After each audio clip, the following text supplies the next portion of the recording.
the Substack chat, please? Yep. Can you watch the Substack chat, please?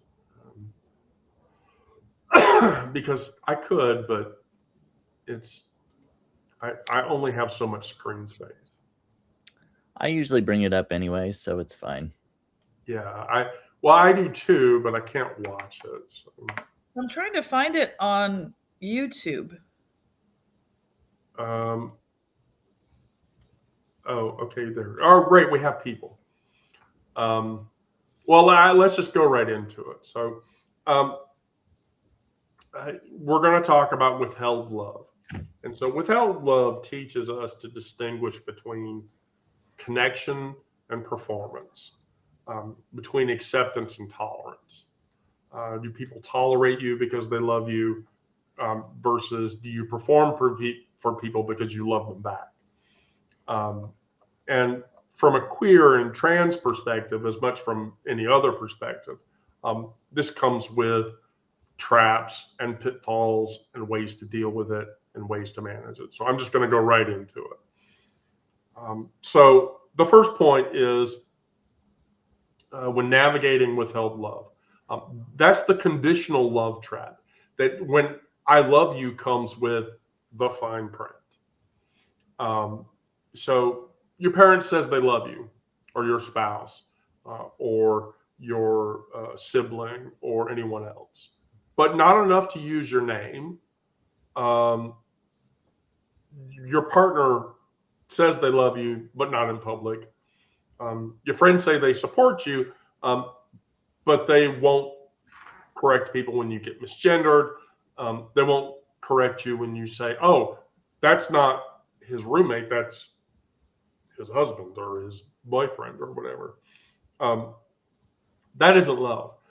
That's negotiation disguised as affection. And it's exhausting to have to live inside that and do that math in your head. James Baldwin, love takes off masks that we fear we cannot live without, and we know we cannot live within. That statement holds true. So what you have to do is you have to call it out. Call it by name. What you're offering isn't love. It's conditional tolerance, and I deserve better. You create a hierarchy of relationships. People who love all of you get access to all of you. People who love you but something else get boundaries proportional to their limitations. We should stop performing gratitude for table scraps because we deserve better. You document those patterns when someone repeatedly withholds acceptance while claiming love. Believe their actions, not what they say. So Brandon? Yeah, growing up, I didn't hear "I love you" from either of my parents. I don't remember. I don't remember when I was probably when I was little, maybe, but I don't remember it. I was too young to remember it, at least. I did hear it occasionally when I was older, and usually it was a time like if I was going on a long trip or something like that. They would say, or my mom, I guess, would say, "I love you," just in case I died on the trip, and she wanted to make sure I knew I knew I knew that she loved me before I died or whatever, and I understand that kind of because like there are a lot of people who live with regret for when they lose someone and they think back at the last thing that they said to them or whatever, and it may have been something negative, or they may have been an argument or whatever. So I I get that, but that shouldn't be the only time that you hear it. And yeah, there were and I've talked about this before, that they didn't show a lot of physical affection. And and that was, I think, passed down from their parents, who also didn't show them much physical affection when they were growing up. And so in a way, I mean, I can't completely put the blame on them, because you have to, their parents own some of that responsibility, but also, when you become an adult, I think you should realize some of the mistakes that your parents made and work to correct them. And I think I've done that in some respects, probably not in every way, but I know the ways I've been hurt, and I'm open-minded enough to kind of look at myself and look at how I was raised and what environment it was, and be able to say, I don't want that for myself or for people that are in my life. I want to be able to tell them that I love them, and especially for an intimate partner, I definitely want to express that love to them, and both physically and verbally, and I can do that. I don't. I'm not a hugger. I don't go up to my like friends and stuff and just immediately embrace them and everything. But I also don't recoil from it. If someone else is a hugger and they want to hug me, I'm fine with that. It doesn't bother me. I kind of like it. Sometimes I even get emotional if someone gives me a hug, because of how infrequently that I received it growing up. I've realized that I have missed that without knowing that I missed it. You know what I mean? Like, when you grow up in a certain environment, you don't have anything to compare it to. And so, ignorance is bliss in a way. You don't know what you're missing. But once you've experienced it, it's like, oh, so this is what it could have been like. This is what I could have had. And so that's kind of, you realize that there was a part that was missing and that you could have received all that time. Don't make me cry, Brandon. Well, Eileen, you're going to go next. So, are you? I didn't mean to cut Brandon off. Oh, no. I don't really know if that was. I don't know how far I was going with that. So, for now, let's just you keep hitting the nail on the head. So okay, well, there we go. Now that I've hit the nail, I'll pass the hammer to Eileen. I thought that was another nail in the coffin. I'm like, what the hell? God. No, I feel like that's what I'm doing every time I retell the story of wanting a hug from I was married, 25 years, and I'm half Italian, so that side of the family was, oh my God, hugs, kisses, then the other side's the Irish, which it's just like such a crazy combination. Like, I mean, I remember my dad really didn't hug my sister and I, but like when we were sick, he did the most precious thing. Like, he felt bad for us. He'd like say a prayer and put his hand on our head, and then he would disappear. And then Mom would go make the chicken soup and bring the saltines and Sprite. And then, anyway, so, I mean, but like, so wanting that affection of a hug from my husband at the time, and it's like the battered women syndrome. Like, I felt like, oh, if I would just praise him more for mowing the lawn or changing the oil, if I would just thank him, show more gratitude, then he'll want to give me a hug. And then I'd be like, oh, I just need a hug. And he would stand there limp with his like arms draped at his side, and I'd just grab him, and I'd be like, come, to put him around me, and he would just drop them. And it was just this exercise in futility that was it was just so sad when I think back on it. I try not to think back on it too much. But when I heard Wendy mention the topic of what this is going to be, I was like, ugh, yeah. Withholding affection, withholding, sexual intimacy. Yeah, it's just, it's weird because there are no physical scars.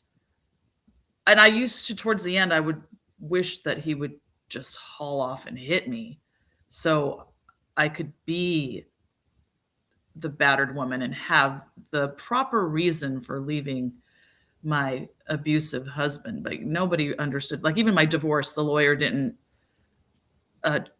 try to use the verbal and emotional chaos about financial abuse. Like, he didn't try to use any of that in the divorce. I'm going to call bullshit. On the desire for there to be, and then I'm gonna let Sarah respond to this, but that you don't have scars. You do. Oh, right. They're not visible. People can't see them. Oh no, they're visible. Oh, maybe, like, and I used to have my eye would twitch towards the end of the divorce. But no, like, oh God, do people see that? Emotional and mental abuse creates psychological and behavioral patterns that become obvious. In as much myself as in other people. I happen to be a person who constantly is in a state of emotional monitoring. And I can't get out of it. And so, for instance, I asked my spousal partner,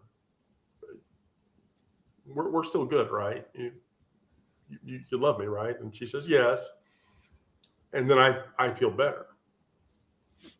But that behavior is itself the sign of a person who experienced abuse and or who experienced conditional love. Yeah, I look at Jeannie. I had headaches every day until I threw my husband out. So now you get to talk. Great. I don't know how I'm supposed to respond to that. I mean, have you experienced withheld love before? Yes, you have. I know you have.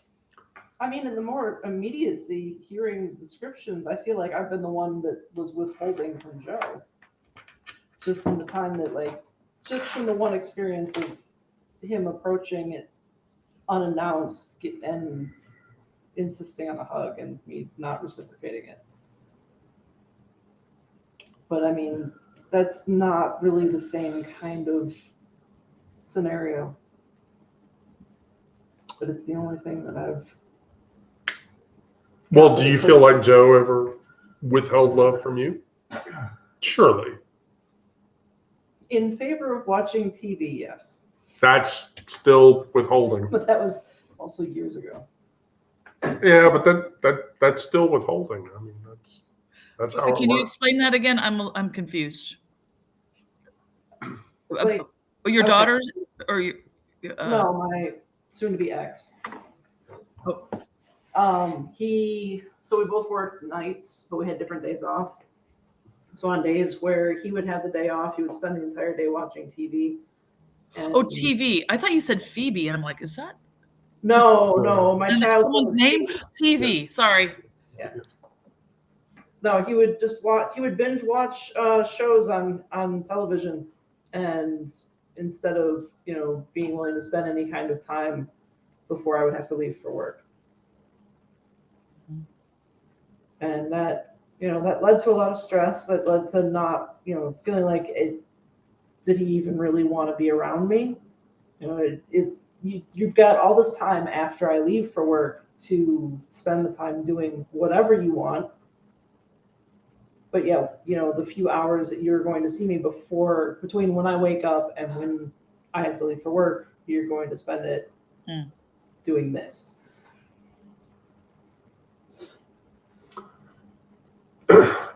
Well,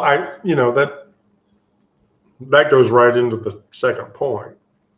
The grief of living love, mourning a relationship that may never have been there to begin with.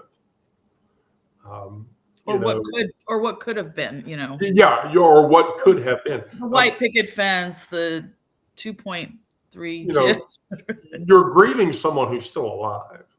From my perspective, my relationship with Zoe, who was my mother, that was an entirely one-sided relationship. And that was a one-sided relationship where, and I said this in the chat, that I was the narcissistic scapegoat. So I was the one that always took the blame. My brother was the catalyst. So all that ever had to happen with him was something go wrong, and my mother would usually predicate it. And then my sister was the one that my mother was trying to protect from the rest of us in the conflict. But you're grieving someone who's still alive. So every holiday, every milestone, every moment that you can't share your full self with somebody, it's a little death that happens in the back of your head. The parent who won't recognize you, the spouse who won't recognize you, the parent that won't celebrate your transition, the sibling who chose their church over you. If Miranda were here, we would be talking about this.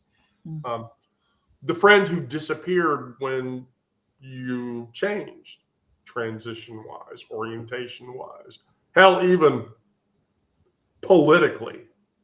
You change your political affiliations because you don't like dealing with a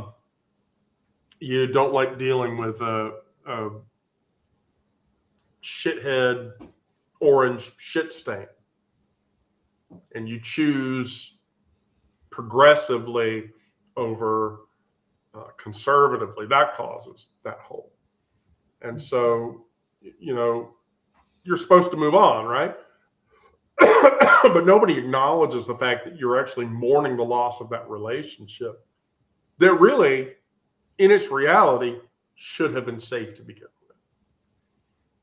with. There's no greater agony than bearing an untold story that you have within you. Excuse me. So you have to give yourself permission to grieve without timeline or apology. You create rituals where you write letters that you will never send to anybody so that you can compartmentalize those feelings. You hold space with chosen family for the loss. You mark anniversaries of rejection when you need to. You build parallel structures to deal with those things. Give yourself permission to be fucking angry about it. I have a hard time with that. I have a hard time giving myself permission to be fucking angry about all of the bullshit that I experienced early in my life. And that grief is real. That loss deserves a witness. It just does. So, Brandon? So I never had a loving relationship with my father. He didn't like me and I didn't like him. It was mutual. So I don't ever remember any kind of like affection or showing of love from him. It was, he was the disciplinarian, it was, he was impatient when it came to teaching us, teaching me to do anything. He wanted me to do the things that he did. He was a farmer. He wanted me to be part of that line, growing up as a farmer, and I had no desire and I had no knowledge of any of it. But when he wanted to teach me how to drive a tractor or whatever, if I didn't inherently know how to do it, it seemed like he was impatient. It's like, why can't you, he just wasn't a very good teacher at all. Mm. And so I do sort of mourn the loss of a relationship, not with him, but just mourning the loss that that I didn't have a relationship with a dad that I saw on TV or with other kids or something. I see you see all the time where sons and their dads go and do things together and have that fun and hug and wrestle with each other and that kind of thing. I never had any of that, but I never wanted it with him. I would have liked if he would have been different, or if I would have had a different dad or something like that. I mourn the loss of a relationship with a father, if that makes sense. Not particularly him specifically, because I didn't really like him. I didn't like the way he thought about things. I didn't like the fact that he was racist, and the way he kind of teased people. Teased is how he would put it, but it was really bullying, a lot of it. Yeah. And it was kind of, he never knew when to stop. He thought it was funny, and the person receiving it a lot of times did not think it was funny. It was hurtful, but he couldn't, I don't know, he couldn't see that, I guess, or didn't care enough, didn't have enough empathy, whatever it was. But yeah, I definitely mourn that that missing relationship. I was closer with my mom, but still not I don't know, not as close as some people had with their mothers. But again, it goes back to the way her mother, my grandmother, treated her children, and didn't show that kind of love until she was older. With her grandkids, of course, she was much more loving and playful and everything. Mm. Same goes with my parents. My parents are much more loving and affectionate with their grandchildren than they ever were with me, at least. And growing up, I'm not sure I really recognized that missing piece or that loss. I just dealt with what I had. It's like, this is the way it is, and there was nobody to help me or anything like that, and I was just on my own, and I dealt with it. And in a way, that made me much more independent. I've never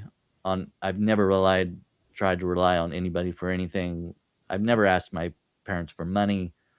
I always, college, I had a Pell Grant because of how much money my parents made. They didn't make enough money and stuff like that. So most of my college was paid for, and I paid for my own books out of my own money that I've saved up. I've always been good at saving money, so I didn't rely on them for that. Now, of course, the job that I have, I don't make a lot, so I'm very frugal. But that kind of went off subject, didn't it? But anyway, I've become more. I guess the point is, I've become who I am because of my experiences growing up. I'm much more independent, and I feel like I can deal with things a lot easier because I've had to deal with it all my life. I didn't have emotional support and that kind of thing. And so I've learned how to handle it on my own. Now, sometimes I didn't handle it very well. I went through depression, and wanted to die at some point, but I got over that. I dealt with that, and I came out of that, I learned tools how to deal with my depression and manage it. And so I don't have to go back to that point anymore. But That seems reasonable. Eileen. Wow, there's a lot to unpack there. Brandon, your story was reminding me of, I had my mom's mom. She was a very stern grandmother. She scared me. And I wanted one of those cozy, huggy, soft, fluffy, and she did make cookies with us, but her chocolate chip cookies sucked. They were like hard. They weren't sweet. There was too much flour, but she did make really good, the Italian fig bars. And those were good. But the cookies weren't made with love. That's what it was. It was missing the love. Well, I mean, it's the Northern Italian. Like I blame my big bone structure on my she has like probably German ancestry or something over the. Anyway, I'd have to look at a map to see how close Germany is to Italy, but like I think they're pretty close. I don't know what I'm saying. Anyway, yeah, like I didn't want to be scared of my grandmother. I wanted her to have open arms, and I mean, we got the big Italian hugs and the kisses, but she was stern. I mean, God, the woman washed miners' clothes in southern Colorado. Her parents came over from Italy, settled in southern Colorado. They had boarders, and then my grandmother would wash their clothes. They had like a root cellar dug into the side of the mountain. I'm like, what the hell? Oh God. I mean, she had a rough life. Oh, I could go on and on. I mean, sorry, I'm like, my brain is like fritzing because there was she helped raise her nieces because her sister I think tried to abort other children and then died. And I mean, God, talk about, I mean, and then when they moved to LA, she met her husband. I don't know why I'm telling you all these details about my grandmother, but it's interesting. I mean, she had a hard life. She worked at the LA canning company, and he was the drummer like in Durango, Colorado in a band, and he was the Sicilian. I never knew my grandfather on my mom's side. My mom said he was more loving and compassionate. Anyway, but then I was thinking like, oh, my sister, like she never shared clothes with me. Like, oh, there's even a thrift store here in Chandler called My Sister's Closet and My Sister's Attic. And I do get some hand-me-downs from my sister when I go visit, because unfortunately she can be almost like a hoarder, and her husband's always trying to be like, get rid of that, Anyway, but I didn't have that close. I couldn't, like, she gave me this candle that said, your sister is the one who can drive you crazy, but absolutely loves you, or you can share your secrets with. We never shared secrets. Like, the birds and the bees and first encounters, sexual encounters, we didn't share. I mean, I really wished that I had that. So that's an element of withholding of love or affection, I feel like. But maybe, it's the Catholic guilt that's too afraid to open up. And then the Irish side is more closed off. Anyway, woo, where am I going? I don't know where I'm going. Your turn.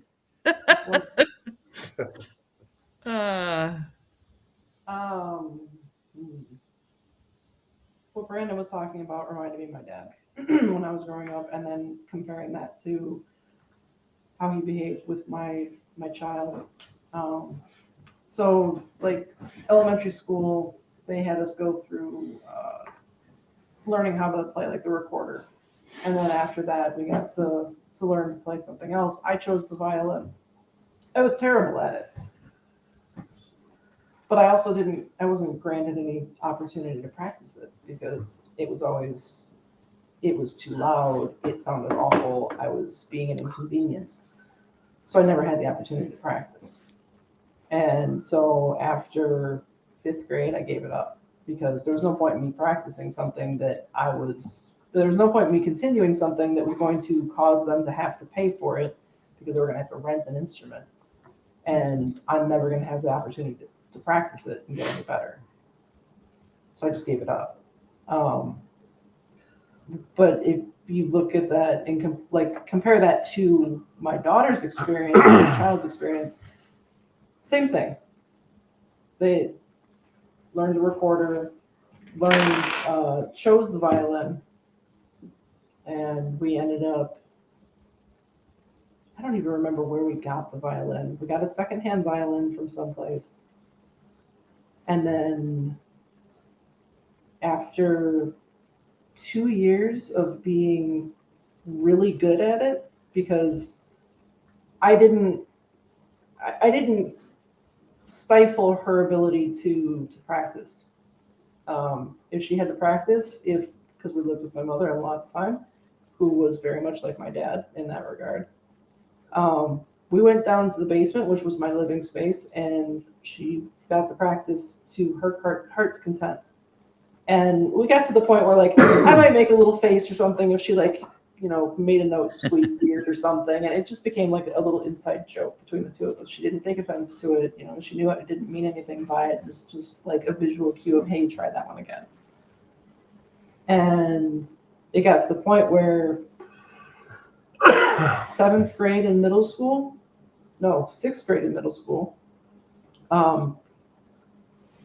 they were first chair over an 8th grader. And like, that's no reflection on me. All I did was facilitate their ability to practice. And everything else is their talent and their dedication to it.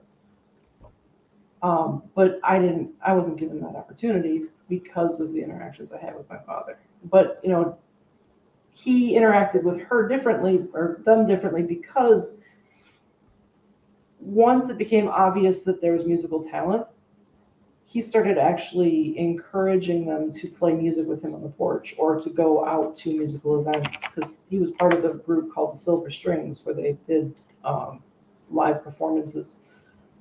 And he encouraged my child to go with him to those things and do these live impromptu performances with, all of these well-practiced, well-versed string instrument players. And that's not something he would have ever encouraged me to do. Nor would he have ever encouraged me to play music with him on the porch.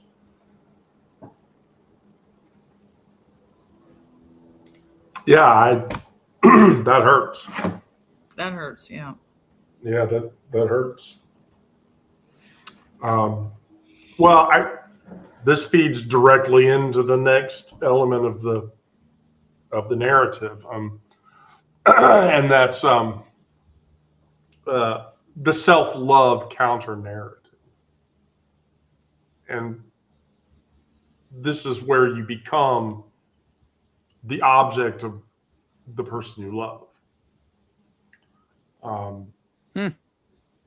You have to.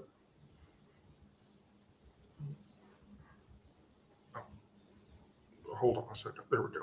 Okay, go back to what you were doing. You have to learn to give yourself what they won't give you. Celebration of the first time you ever took hormones, which I take every day. Or acknowledge your partnership. I know it makes Brandon emotional when I say this, but your boyfriend. I mean, I don't think he ever got celebrated in quite the way that he should have. If I were your mother, I would have celebrated that much more viscerally and energetically. But you're doing the emotional labor of sets of individuals. either generationally or socially. And grieving what you didn't get while simultaneously providing it to yourself in the same capacity. And it's not fucking fair. It just is not fucking fair. I don't care how ever in whichever way you describe that. It's not fair at all. But really, that's the most powerful act of resistance that you have available to it. If I didn't define myself for myself, I would be crunched into other people's fantasies for me and ultimately eaten alive. And the solution is to create self-celebration. So you mark all the things that happen and you celebrate them for yourself. You actually develop a methodology of reparenting or resocializing within yourself, where you literally just reflect and say, what would I tell a younger queer me in this moment? Or a younger person me in this moment? And then you just have to give that to yourself. I think that's one of the reasons why I give motherly energy to people. I never got that motherly energy from my parent. And so a byproduct of that is that I tend to mother other people. That's how my brain processes dealing with that trauma. And so, and in and of itself, doing that helps. But then too, you get attached. And when people don't want to be mothered anymore, or they don't engage with you anymore, then that becomes sadness and something else that you have to grieve. But the moral to the story is you are actually allowed to be proud of yourself, even when everyone around you isn't. Brandon. Yeah, that was hard to do for a very long time. I still have some trouble with it, like with self-love,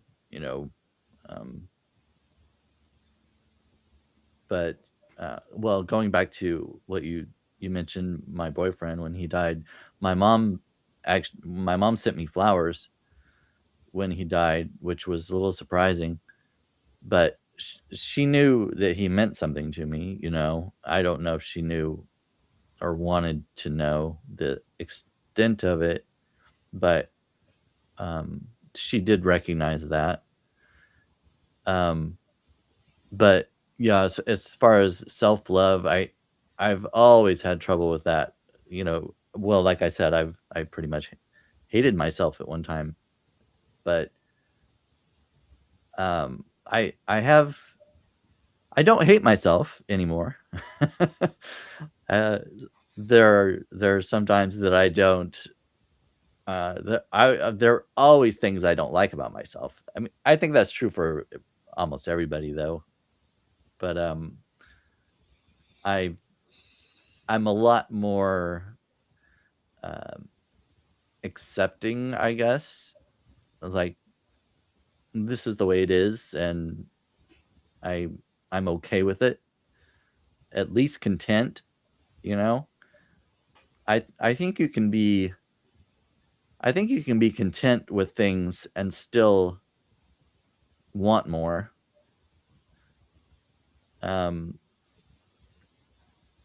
Still strive to be better.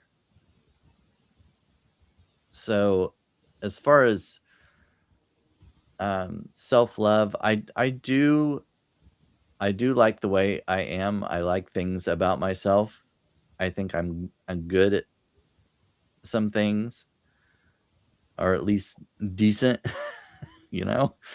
and I didn't feel that way growing up. That if nobody tells you you're good at anything, as a child, it's very hard to believe that you are, because most of our most of our feelings about ourselves come from external validation, from loved ones, our parents mainly. And if you don't receive that validation from your parents, you aren't going to just innately discover it on your own until you're older and you kind of, mature and realize, okay, they were wrong. They should have validated. They should have expressed more love, but I can change that now. I know, looking back, I know that was wrong. I can see who I am, and you can grow from that. So, but yeah, self-love is still, it's sometimes an issue, and that's kind of a daily thing. Some days you don't feel like you're worth as much, or somebody tells you something and that kind of affects you. Somebody puts you down or whatever, and that kind of gets to you a little bit. But it's kind of a up and down thing, I think.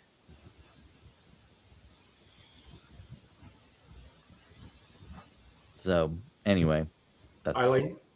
Eileen, yes. Well, what's running through my head is just, the whole Buddhist philosophy of living in the here and now, and acceptance of I am enough. I mean, I'm still a perfectionist, but you wouldn't know it by looking at how, like, my floors are probably not the cleanest right now. I hate housekeeping, dust, whatever. Anyway, but like, I remember doing projects for writing papers for high school or research and asking family members, my sister, my parents, to read something, and they didn't have anything to criticize about it or improve it. And I'd be like, it's not good enough. And I'd like freak out, and I'd stay up half the night trying to edit whatever. Anyway, so, but just, I am enough right now in this moment is like the hardest thing for me to do. Like, anyway, yeah. I don't know what I'm trying to say here, but yeah, we all are like, we are enough in this moment right here, right now. You look like you're about to burst. Yeah, I mean, I'm not breathing. I got to take a deep breath.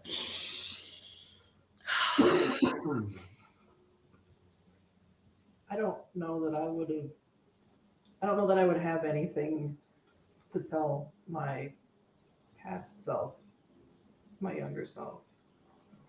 I don't know that I would tell them anything. I don't know that it would make any difference, or that I would want it to.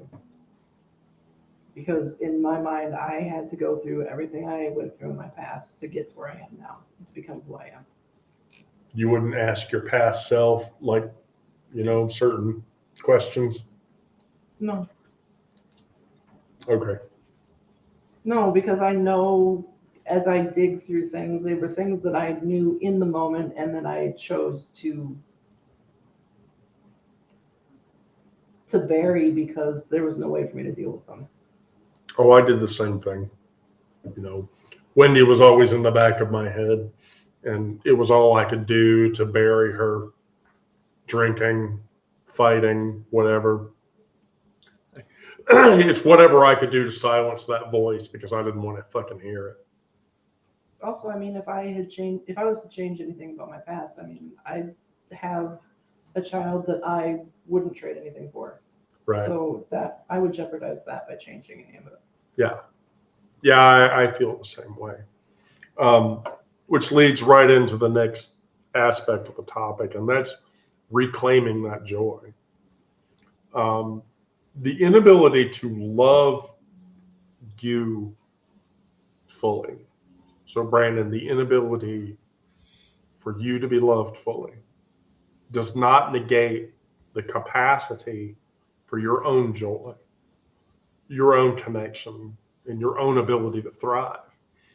Every moment that you live authentically, every moment that I live authentically, the first time your body feels right, the first time you look in the mirror and you actually like who you see in the mirror, and the partnership, the partner that you have that honors that love that you have, the community that celebrates, your full self. That's proof that their withholding didn't win. And so you build the life that they couldn't imagine in you because they were too short-sighted to see what that actually looked like, or that they even gave a shit. And that's its own form of freedom. The most common way people give up their power is by thinking they don't have any. But you do. You always do. And you actively pursue joy as resistance. Go to pride events. I mean, pride is essentially a giant crew of people who are doing that very thing. Create things that are a representation of your, of your experience. Celebrate those things publicly. Build relationships that flow with affirmation. Document moments where you've actually felt authentic. I do that with the queer space stories all the time because, I have to tell you, I play the lottery when it gets up to $1 billion, and I can't tell you that if I hit the Powerball tomorrow, that I would not go out, buy store space, and open a bar. And it would have all of those people in it. It would have Brandon in it.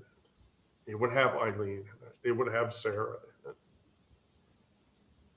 Because those are the people that are going to celebrate the moments that you have. When you're younger, you seek out older people who are more knowledge and more intelligible about their experiences.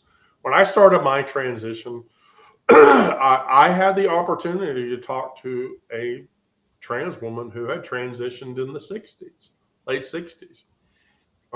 She was a Bond girl, Carolyn Cossey. She actually lived in Kennesaw, which is where I was living at the time. And,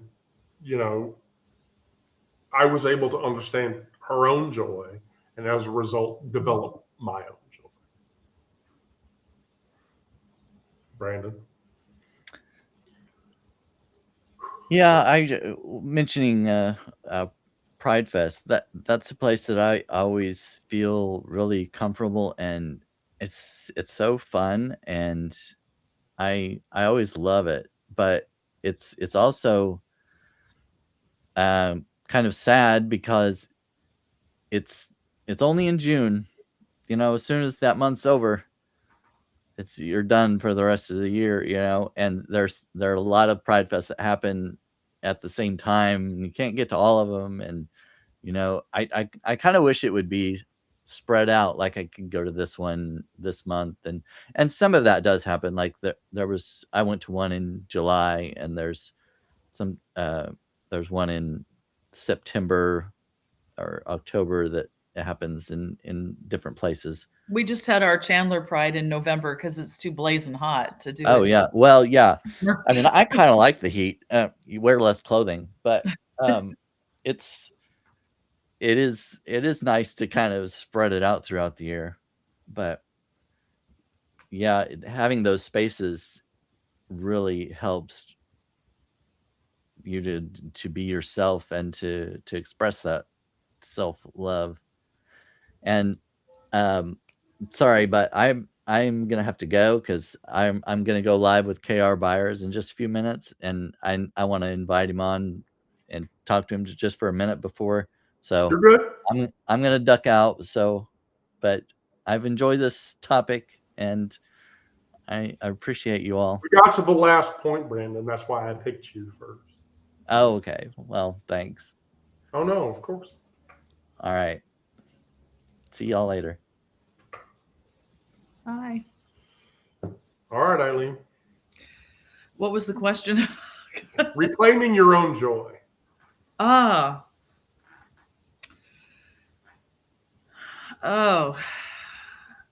I'm in a weird spot personally. Like, my elderly parents and my sister all live in Southern California. I live in Arizona. My younger daughter's in Wyoming. My older daughter sort of lives between me and my ex, who's 5 minutes away, but has the long distance boyfriend that she flies to see in Houston. And I'm just like, I don't know where I'm supposed to be, what I'm supposed to be doing, and the whole political environment. Like, but I think focusing on, just day to day, and I am enough. I'm doing the best I can. If there's no one in my my universe or my, I mean, I don't need. I think I've kind of like, I've said this before. Like, I wish I could have a partner that, a romantic partner that would give a shit about me. And I've said that before, and now I'm like, well, I'm okay if I don't have that. I'm just kind of getting more comfortable with, if the universe doesn't have that for me, if that doesn't exist, then it doesn't exist. I mean, and I'm kind of getting okay with that. That's not an unreasonable consideration. But the society, wants, these perfect couple relation partner. Yeah, I can't even put it into words.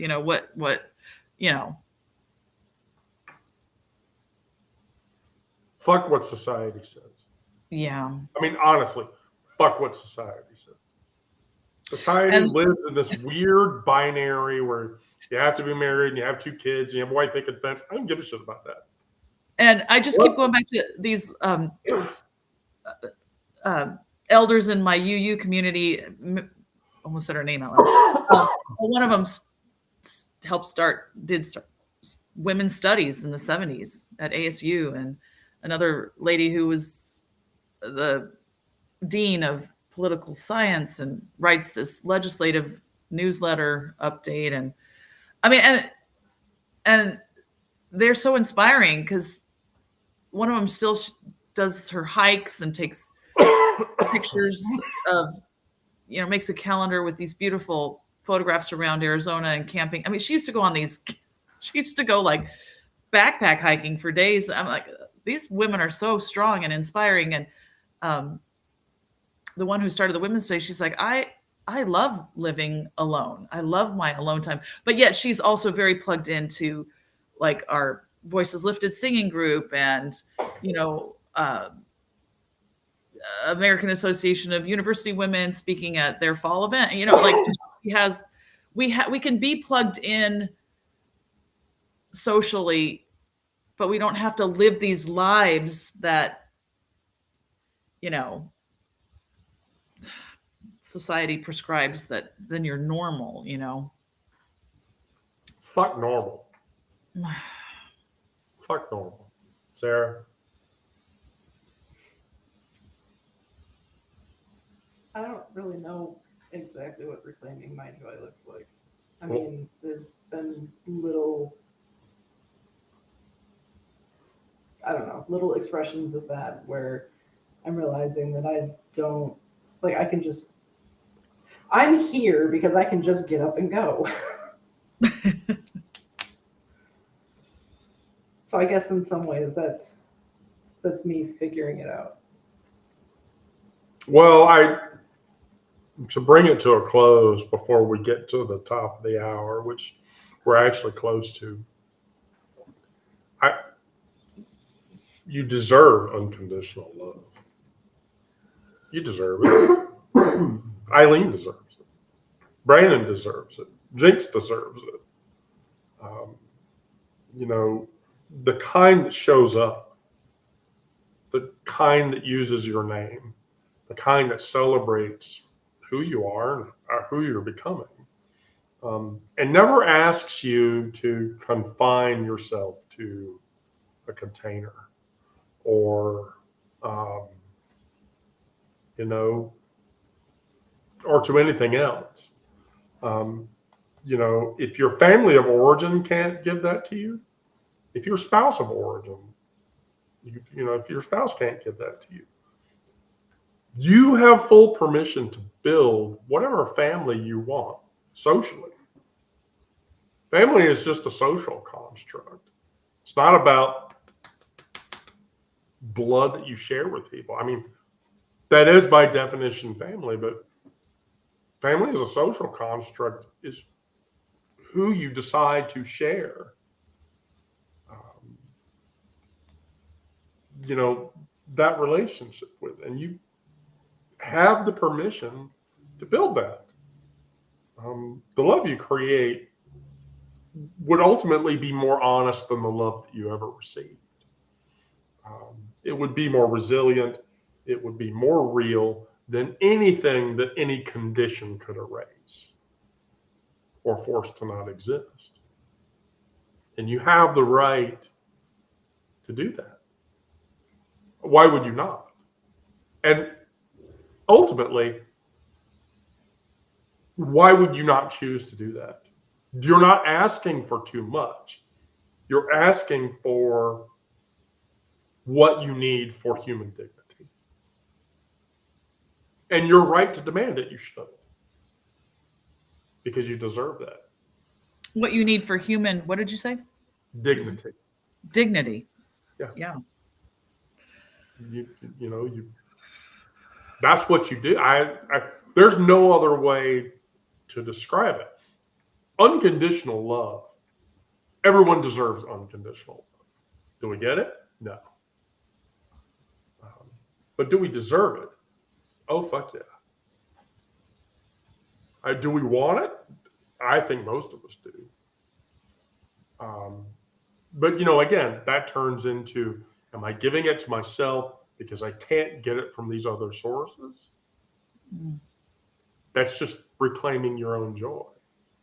But I think what you would find is that, you know, over time, there are other people that feel or would feel the way you do. I mean, hell, Eileen, you wouldn't be here. You felt like it was just you. You wouldn't go into that chat that you think is only you alone in it. Which, by the way, you're not alone in it now because Look's sister is now in that chat. I saw that. I need the link for that. I'm like, It's hello. on the fucking webpage. It's on the fucking webpage. Okay. You know what? Here, you know what? We're in the middle of Trauma Live. Guess what? I'm gonna break out a window and show everybody that because I'm annoyed by this. Here you go. So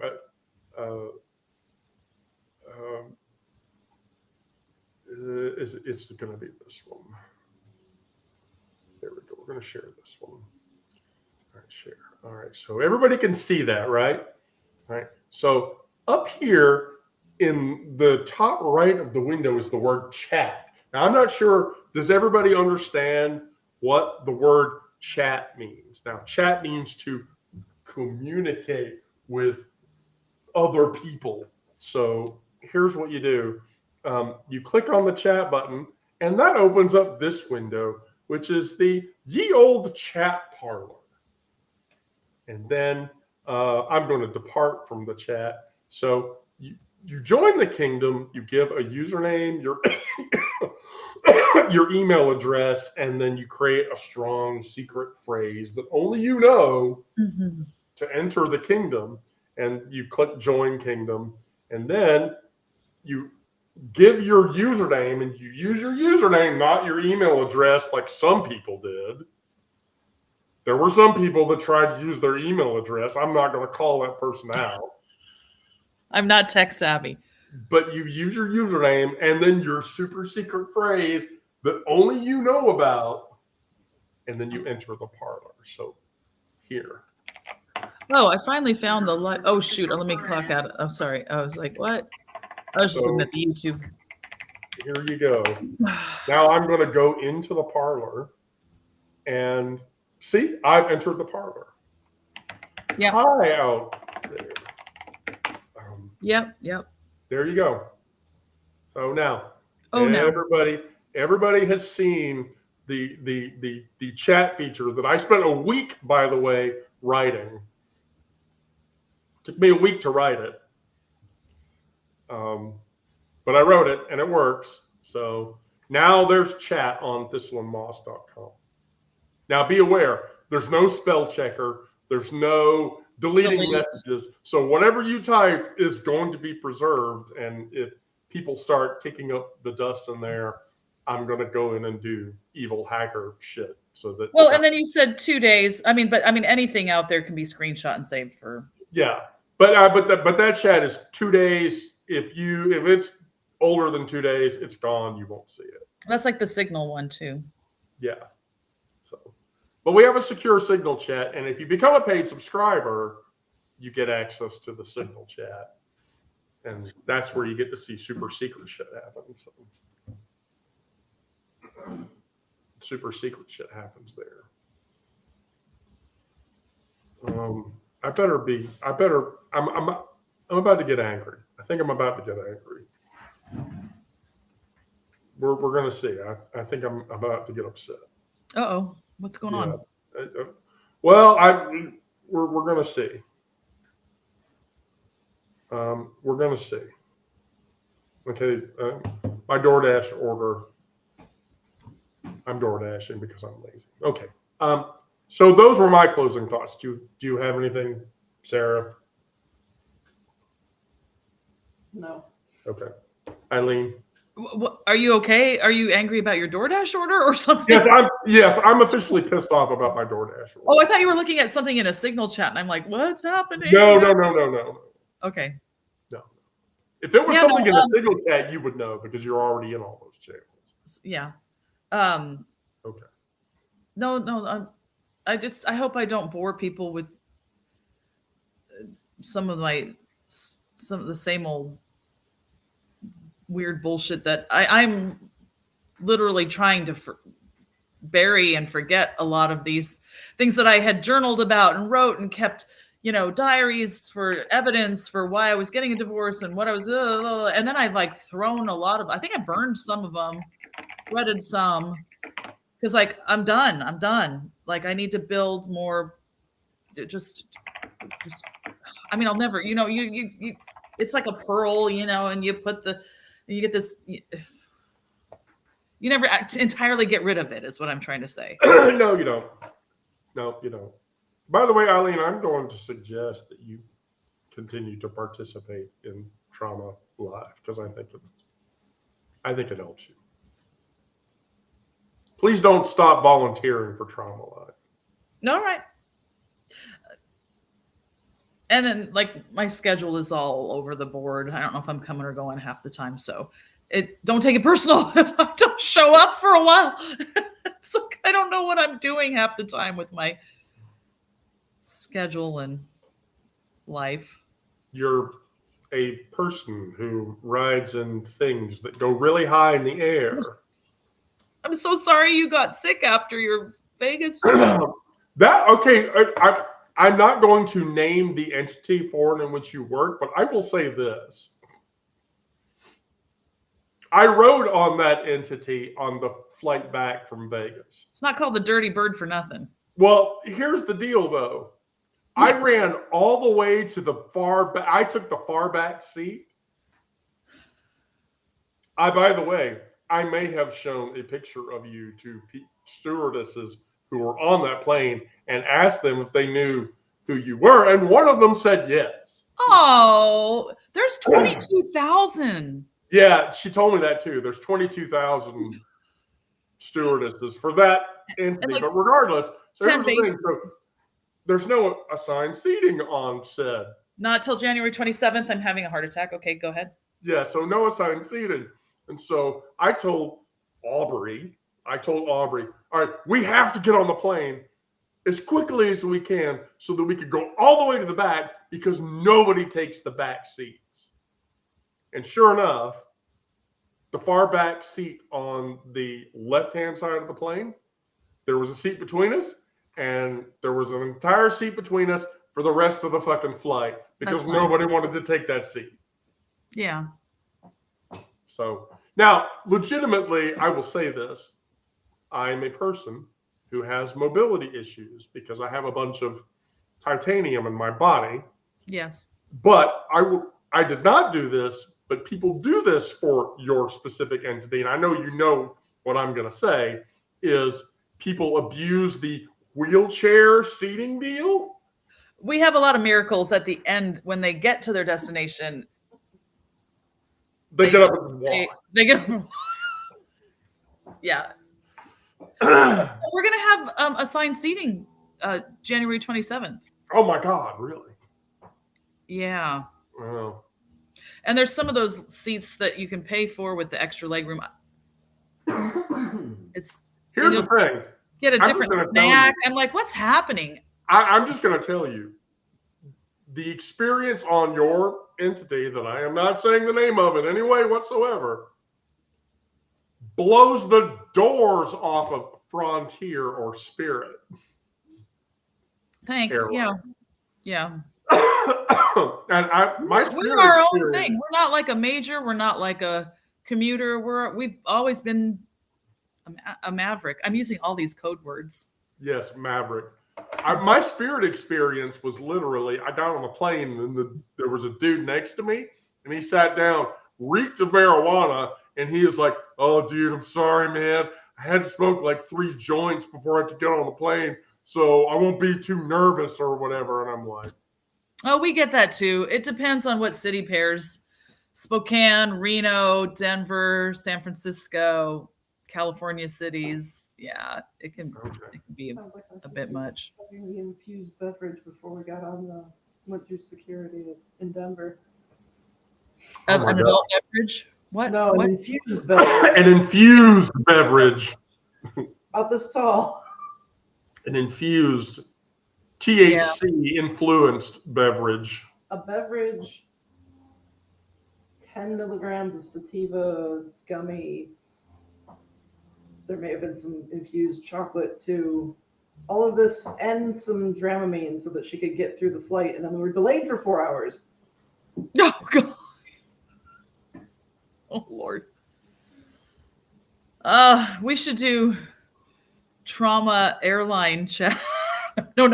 Oh, maybe. God, I have, believe me, if we do trauma airline talk, we will have you on the show for that. I literally have hundreds of air travel negative stories. Talk about suppressing memories, man. I love my job though. I come home and I forget what I do for a living. I think you have to. All right. Okay. Eileen, all right. Thank you. We've gone over the hour. Don't want to. Okay. Well, don't want to take up the airwave space for other people that are trying to get the message out. Thank you, Eileen, for coming. Please continue to come. Thank you, Sarah, for being in my house. That's so cute. You guys are so cute. Right. Thank you. I appreciate that. Goodbye to everybody out in Substack land and YouTube land and Instagram land and Twitch land and wherever else the fuck we're broadcasting. We're broadcasting like 5 channels. So. Thank you for the opportunity. Yep. So stay safe out there. Do good things. I'll be doing a live tomorrow evening or afternoon. We'll see. Thank you. Good night and good luck. Take care. I'm not Edward R. Murrow.